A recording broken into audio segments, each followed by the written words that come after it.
Kuzusampo everyone, and welcome to the 4th International Vajrayana Conference.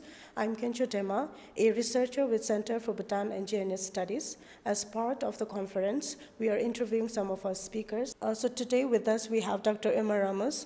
Welcome, Doctor, to the session, and thank you very much for joining us today for this session.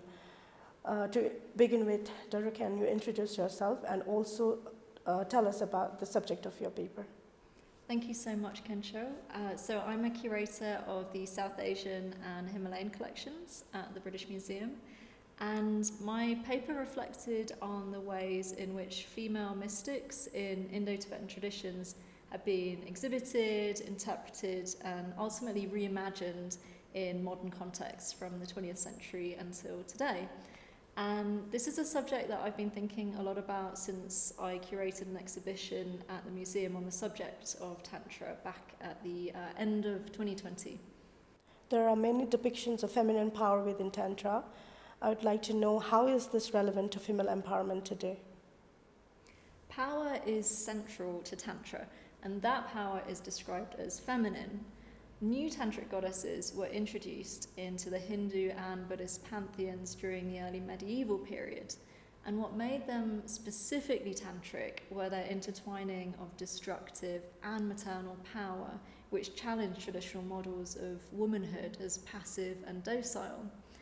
And tantric texts, in turn, were really unique in their praise of women and the encouragement of their worship as goddesses, while women themselves could play very powerful roles within the movement.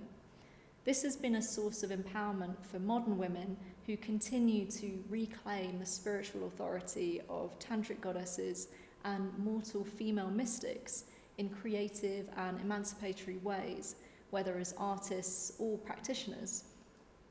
Doctor, in your presentation, you also talked about Hisha Sogel. Would you tell us how is her story relatable to the modern woman? That's a great question. So I began to research Yeshe Sogyal's story when I learned that Dashakama Ora was working on a series of drawings about her life, which we're going to acquire for the museum. And he's particularly interested in drawing out the very human challenges and obstacles that she faced as a strong young woman in a patriarchal society.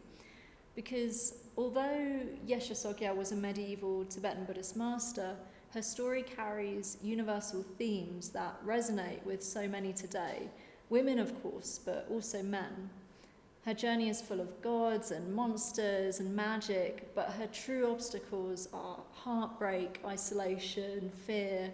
So her story really addresses fundamental questions about the purpose of life. Thank you, Doctor, for this insightful session into the world of Tantras. We are honored to have had this conversation. Thank you very much for your time. Well, viewers, that was Dr. Imma Rammos with us. Thank you very much for watching this session. Teshidele.